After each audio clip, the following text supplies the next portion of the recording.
When my home care worker grabbed my hand and said, "Your son is stealing from you," I actually laughed. I thought she was joking or maybe misunderstood something. But when she opened my safe and asked, "Ma'am, there should be $50,000 here," my heart stopped. Because when I counted, it wasn't there. Hi, everyone.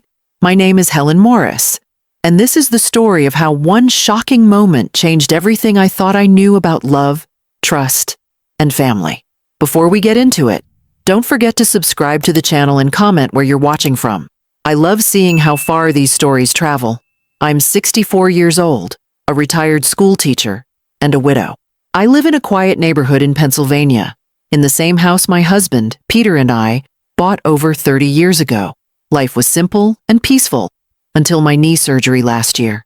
Suddenly, I couldn't move around much, and the loneliness hit harder than I expected. That's when Nina Torres came into my life.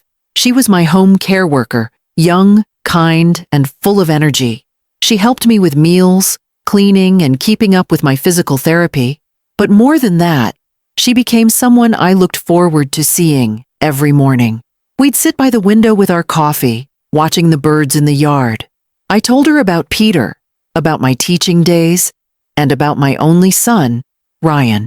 Ryan is 32, and for most of his life I was proud of him. He was bright, charming, and full of potential. When he lost his job earlier this year, I told him to move back home. I thought it would help him get back on his feet. I loved having him around again. It reminded me of when the house used to be full of laughter. At first, everything felt normal. Ryan helped with groceries, fixed things around the house, and sometimes even joined Nina and me for dinner. But after a while, I started to notice small changes. He was up late most nights, talking quietly on the phone in the kitchen. He seemed tense, distracted, and short-tempered when I asked him questions. Nina noticed it too. One morning, while she was folding laundry, she said, "Mrs. Morris, is Ryan doing okay? He seems stressed." I brushed it off and told her he was just going through a rough time. I didn't want to believe anything was wrong. Then, little things began to disappear. My favorite gold bracelet, a small amount of cash I kept in my purse, and even a silver watch Peter gave me before he passed. I told myself I must have misplaced them. My memory isn't perfect anymore, and I didn't want to imagine my son taking anything. Nina, though, was paying attention. She never accused Ryan directly, but I could see the concern in her eyes whenever something went missing. Once, while helping me sort through some bills, she quietly said, "You should keep an eye on your cash, ma'am." I smiled and told her not to worry. Looking back, I wish I had. At that time, I trusted Ryan completely. I believed that no matter how tough life got, he would never hurt me. He was my son, my only family. I thought I was protecting him by ignoring my doubts. But the truth was already in my house, waiting to destroy everything I believed about family. The first time I noticed something truly strange was on a Thursday morning. I was paying a bill at the kitchen table when I realized one of my checkbooks was missing. I went through every drawer, every envelope, even the pile of mail by the window, but it was nowhere to be found. My stomach turned, but I pushed the thought away. I told myself I must have misplaced it after my last doctor's appointment. It felt easier to blame my forgetfulness than to face the quiet worry that something wasn't right. Later that afternoon, Nina arrived for her shift. She noticed the worry on my face and asked if everything was okay. I told her about the missing checkbook, trying to sound casual. She frowned and said softly, "Maybe we should check around your room. I've noticed a few things out of place lately." I gave her a small smile and waved it off. "Oh, Nina, I'm just getting older. My mind isn't what it used to be." She hesitated, clearly wanting to say more, but she respected my space. As the days went on, more little things disappeared. An envelope with a few $100s I kept for grocery, a pearl necklace, even some of my husband's old coins that I'd kept in a small glass jar. I felt uneasy, but refused to believe the worst. I wanted to trust that my home, my safe space, was still just that, safe. Ryan, on the other hand, started acting differently. He came home late, avoided eye contact, and spent long hours in his room. When I asked if everything was okay, he'd smile tightly and say, Yeah, Mom, just looking for work. But his phone kept buzzing nonstop, and once, when I walked into the kitchen, he quickly turned the screen away like he didn't want me to see something. My heart told me something was off, but my love for him drowned out every warning sign. One afternoon, while cleaning the living room, Nina found a receipt tucked under the couch cushion. She brought it to me. It was from a pawn shop downtown. The name on the slip made my hands shake. One of my husband's old watches, sold for $800. My first instinct was to deny it. That can't be mine, I said quickly, but Nina's face told me she didn't believe it. Mrs. Morris, I don't want to upset you, she said gently, but are you sure Ryan hasn't been struggling with money lately? I wanted to defend him, but the truth was, I didn't know. Ryan never talked about his problems anymore. He avoided conversations about bills or work. When I tried to ask, he would just sigh and say, "Don't worry about it, Mom. I'll handle it." His words felt empty now, like a shield he used to keep me from getting too close. A few nights later, I woke up to the sound of footsteps. The floorboards creaked softly near my bedroom door. I froze, my heart pounding. I thought maybe it was Nina checking on me, but it was too late for her to be there. I stayed still, barely breathing, until I heard the quiet click of my safe's handle. My chest tightened. I wanted to get up, to turn on the light, but fear held me still. The next morning, I convinced myself it was just my imagination. I told Nina I must have dreamed it, but she looked worried, truly worried. The next day, Nina came earlier than usual. She'd been cleaning in the hallway when she saw Ryan leaving my room. He looked startled when he saw her and muttered something about looking for his charger before rushing out. She didn't say anything at first, but I could tell she was keeping something to herself. Later, while we were having tea, she said carefully, "Mrs. Morris, I don't want to overstep, but have you checked your safe lately?" Her words made me uneasy. "Why would I need to?" I asked, half laughing. "It's been locked for years." She nodded, but didn't smile. "Maybe just for peace of mind," she said quietly. I told her I'd think about it, but in truth, I couldn't imagine what I might find. That evening, I sat alone in the living room, staring at a picture of Ryan as a boy, his messy hair, his bright smile. I remembered how he used to bring me flowers from the yard and promise he'd take care of me when I was old. My heart ached with the memory. I couldn't believe that same little boy could ever hurt me. But deep down, I knew something was terribly wrong. The signs were all there: missing items, secretive behavior, sleepless nights filled with dread. I wanted to tell myself it was all a misunderstanding, that Ryan was just going through a hard time. But Nina's worried eyes told a different story, and though I didn't know it yet, the truth was about to come crashing into my life in a way that would break my heart and open my eyes forever. It was a cold Saturday morning when everything began to unravel. The house was quiet, sunlight barely cutting through the thin curtains, and I was sitting at the kitchen table reading the newspaper. Nina came in early that day, wearing a thick coat and a serious expression I hadn't seen before. She didn't start her usual cheerful conversation or ask about my breakfast. Instead, she stood by the doorway, holding her phone tightly, as if gathering the courage to say something difficult. "Helen," she began softly, her voice trembling just enough to make my stomach twist. "I need to talk to you about something important." I set the newspaper down and looked up at her, confused. "Is everything okay, dear?" I asked, but she didn't smile or answer right away. She pulled out a chair and sat across from me, her hands shaking slightly. "Please don't be upset," she said, "but I've been really worried. I've seen things lately that I can't ignore." I felt a strange chill run through me. "What things?" I asked carefully. She took a deep breath and looked me straight in the eye. "It's about Ryan." The room suddenly felt smaller, like the walls were closing in. I forced a nervous laugh. "Oh, not this again, Nina. He's been through enough. He's my son." "I know," she said quickly, "and I wouldn't bring this up unless I was sure. But something isn't right, Mrs. Morris. You trust him, and I understand that. But I think he's been taking money from you." I stared at her, shocked. My first reaction wasn't fear. It was anger. "That's a serious thing to say, Nina," I snapped. "You're mistaken. Ryan would never steal from me. Never." Her eyes softened, and she nodded, as if she'd expected me to say that. Then she held out her phone. "Please, just look at this."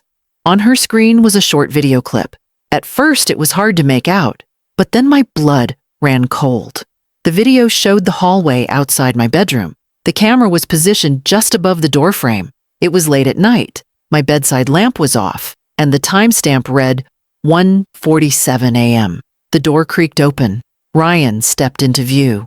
My breath caught as I watched him quietly walk toward my dresser. He looked around, listening, then crouched down and pulled open the small cabinet that hid my safe. I wanted to look away, but I couldn't. He typed in the code, the same one I'd told him years ago when my hands weren't strong enough to turn the dial. He opened the safe, reached inside, and pocketed a handful of envelopes before closing it and walking out. My chest felt tight, like someone had pressed a heavy stone on it. No, I whispered, shaking my head. That's not him. That can't be my Ryan. Nina reached across the table and gently held my trembling hand. I didn't want to believe it either, she said softly, but I saw him go into your room more than once. I installed this camera to make sure. I needed to protect you. Tears blurred my vision.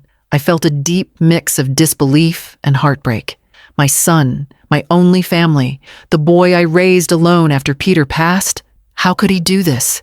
I want to see it for myself, I said suddenly, standing up. Right now. We walked down the hallway together. My knees hurt, but I barely felt the pain. I stopped in front of the safe and stared at it, the small metal box that now felt like a symbol of betrayal. I entered the code with shaking hands and opened the door. Inside, the neat rows of envelopes I used to keep looked thinner than I remembered. I pulled them out, one by one, and laid them on the bed. Nina stood beside me, silent but steady. There should be $50,000 here, I whispered. That money was my husband's insurance, the emergency fund he'd told me to protect no matter what. I started counting, my voice cracking as I went. 10, 20, 30. My hands trembled as I reached the last envelope. 7,000, I said weakly. There's only 7,000 left. The room spun around me. I felt sick, betrayed, and foolish all at once. I sat on the edge of the bed and buried my face in my hands. Nina knelt beside me, rubbing my back gently. I'm so sorry, she said softly. I didn't want you to find out this way, but you needed to know. He's been doing this for months, hasn't he? I couldn't answer. My mind replayed every smile, every hug, every "I love you, Mom" that Ryan had said in the past few months. All of it now felt tainted, like a cruel trick. I remembered the nights he came home late, the missing cash, the pawn shop receipt. Every sign had been there, and I had ignored it because I couldn't bear to see the truth. Finally, I looked up at Nina, tears streaking my face. What do I do now? I asked. My voice was small, tired and broken. She hesitated, then said quietly, You confront him, but please, don't do it alone. I'll be here with you. I nodded, feeling both terrified and strangely strong. For the first time, I wasn't going to look away. I was going to face what I had refused to see. That night, I sat in the living room, waiting for Ryan to come home. The house felt colder than ever. I kept hearing Nina's words echo in my head. He's been taking money from you. My hands gripped the last envelope of cash as I stared at the front door. When I finally heard his key turn in the lock, I took a deep breath. My heart pounded in my chest, but I didn't move. The truth was out now, and nothing in my life would ever be the same again. The sound of the front door unlocking that night felt louder than usual. It was as if the click of that key echoed through every corner of the house, shaking loose every memory I had tried so hard to protect. I sat in the living room, the lamp casting a warm glow across the room, though nothing about that moment felt warm. The envelope of cash was still in my lap, my fingers pressed tightly around it. My heart thudded so hard I could feel it in my throat. Ryan stepped inside, his hoodie pulled over his head, looking tired and distracted. He didn't notice me right away. He set his keys on the table and started heading down the hallway toward his room. That's when I spoke. Ryan, I said firmly. He froze and turned toward me, surprised. Mom, you're still up? He asked, his voice casual, but his eyes flickered nervously when he saw the envelope in my hand. I took a slow breath. We need to talk. He hesitated before walking closer, his hands stuffed in his pockets. About what? Sit down, I said. My voice was calm, but there was a sharp edge underneath it that even I didn't recognize. He sat across from me, leaning forward, trying to read my expression. Mom, what's going on? I looked at him for a long moment, searching for the boy I used to know. The boy who used to run through the backyard with his toy airplane, who used to fall asleep on my shoulder during movie nights. But all I saw now was distance, guilt, and something broken. "Ryan," I said quietly, "I opened the safe today." His body stiffened. "Why would you do that?" he asked too quickly, trying to sound calm. "Because Nina showed me something," I replied, my voice shaking. "She had a camera. She saw you taking money from me. I didn't want to believe her, but when I counted what was left," I paused, my throat tightening. "There's only $7,000 out of 50. For a second, the room fell completely silent. Ryan stared at me, his face pale, his lips parting slightly. Then he looked down, rubbing his hands together. "You let her put cameras in here?" he muttered. "That's insane." "Don't change the subject," I said sharply. "I want to hear the truth from you. Did you take it?" He didn't answer. He just stared at the floor. I felt tears burning in my eyes. "Ryan," I said again, louder this time, "look at me." When he finally raised his eyes, they were full of tears. "I'm sorry, Mom," he whispered. "I didn't mean for it to get this bad." My breath caught. "You did it?" He nodded weakly, his voice trembling. "I didn't take it all at once. Just a few hundred here and there at first. I thought I could pay you back. I swear I did. But then things got out of control. My hands trembled, and I pressed them against the envelope to stop them from shaking. Out of control how? He leaned forward, his face buried in his hands. "I owed people money, Mom. Real money. I made some bad bets. I thought I could fix it, but every time I lost, I borrowed more. I didn't know what else to do." "You could have told me," I said, my voice breaking. "You could have come to me instead of stealing from me. That money wasn't just cash. It was your father's insurance, the last thing he left us." He looked up at me, his eyes red. I know, and I hate myself for it. I kept thinking I'd win it back before you noticed, but I couldn't stop. I just couldn't. I felt my heart shatter. Every word cut deeper. The pain wasn't just about the money, it was about the trust that was gone. The years of love now tangled with betrayal. Nina, who had been waiting quietly in the kitchen, stepped into the room. She stayed behind me, her hand resting gently on my shoulder. "Ryan," she said softly, "your mother deserves the truth. She's been defending you this whole time." He couldn't even look at her. He stood up suddenly, pacing back and forth. "You don't understand," he snapped. "You think you know what it's like out there? I didn't want to drag her into this." I stood, too, tears streaming down my face. "You already did," I said quietly. "You didn't just take my money. You took my peace, Ryan. You made me feel like I was losing my mind. I kept blaming myself, thinking I was forgetting things." "Thinking I was the problem?" He covered his face with both hands, shaking. "I'm sorry, Mom. Please, just give me a little time. I can fix this. I can pay you back." I took a deep breath and felt the last bit of hope leave me. "No, Ryan, you can't fix this with money. You need help." He froze when he heard the knock on the door. 2 police officers stood outside. Nina had made the call earlier, after I told her I wanted to confront him safely. Ryan looked at me with wide, panicked eyes. "Mom, no. Please don't do this. I'm your son." My heart felt like it was being torn in two. "And I'm your mother," I said softly. "But if I let this go, you'll never stop. You need to face what you've done." He took a step toward me, desperate, his voice cracking. "Mom, please, I didn't mean to hurt you." I held my ground, tears blurring my vision. "You already did." The officers stepped inside and spoke to him calmly, asking him to come with them. Ryan didn't fight. He just looked broken, like a man who had finally realized what he'd lost. As they let him out, he turned back to me. "I'm sorry," he whispered again, his voice fading as the door closed behind him. I stood there for a long time after they left, staring at the empty doorway. My chest ached, my hands still trembling. Nina hugged me gently, and for the first time that night, I allowed myself to cry, loud, aching sobs that filled the quiet house. I had lost my son that night, but I had also faced the truth I had been too afraid to see. And though it broke me, it was the first step toward finding myself again. The house was painfully quiet after Ryan left with the officers. The sound of the door closing echoed in my ears like a final chapter shutting forever. I sat on the couch, staring at the framed photos on the mantel, pictures of Ryan as a boy, his gap-toothed smile, his arms wrapped around me after his high school graduation. I reached out and touched the glass, tracing the outlines of his face. I had always imagined that when my life slowed down, my son would be there to share it with me. But now, all that filled the silence was grief and disbelief. For days, I moved through the house like a shadow. Every room carried a memory of him, his laughter at the dinner table, his footsteps down the hall, the smell of his coffee in the kitchen. Nina checked on me every morning.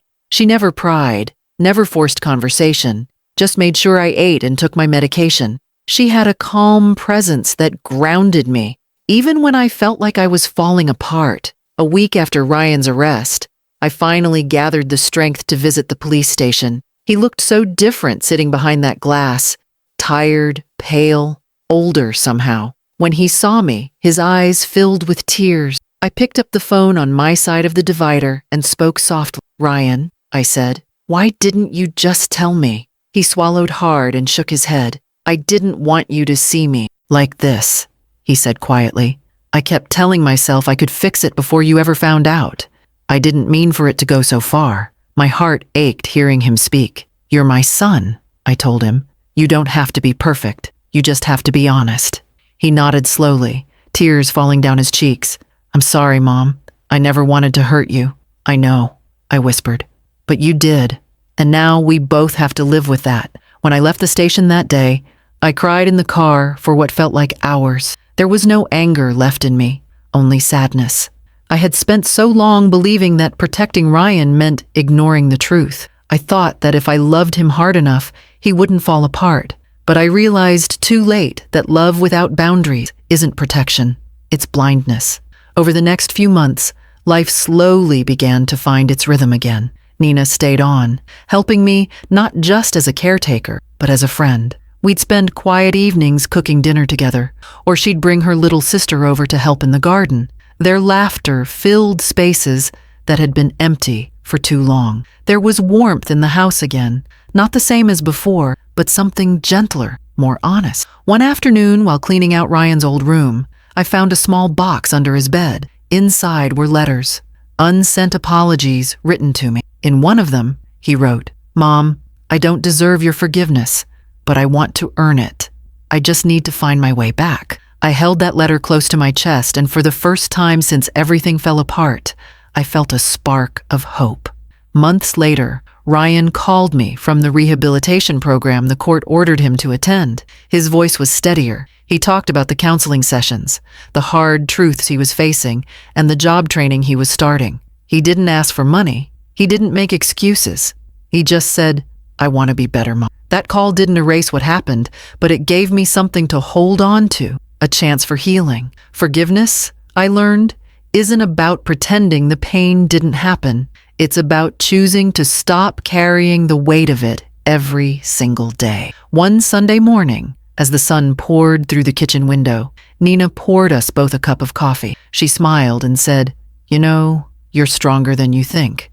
I looked at her and nodded. "I had to be," I replied, "but I couldn't have done it without you." We laughed softly, and for the first time, the laughter didn't feel forced. It felt real, like a small promise that life could still be good even after heartbreak. Now, when I walk past the mantel, the photos tell a different story. Ryan's picture is still there, right next to Peter's, and beside it, a new one, me and Nina in the garden, smiling with dirt on our hands. It's a reminder that family isn't always about blood.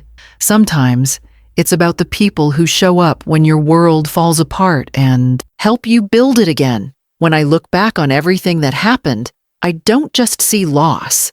I see lessons written in the cracks of my heart, lessons about trust, love, and strength. I learned that love means seeing people clearly, even when the truth hurts. I learned that forgiveness doesn't erase pain, but it gives you the courage to move forward. And I learned that healing doesn't always come from the people who hurt you. It can come from the ones who simply refuse to leave your side. If you've ever been betrayed by someone you love, I hope my story reminds you that it's not the end. Pain can change you, but it can also teach you. You can rebuild, you can forgive, and you can find peace again. Thank you for listening to my story. Don't forget to subscribe to my channel and comment where you're watching from. Your support helps these stories reach more people who might need a reminder that they're not alone. As for me, I still visit Ryan sometimes. He's doing better, one day at a time. And every time I see him, I tell him the same thing. We can't change the past, but we can build something better from what's left of it. That's what life is, after all. Not about avoiding the storms, but learning how to stand when they pass. And even after everything, I'm still standing.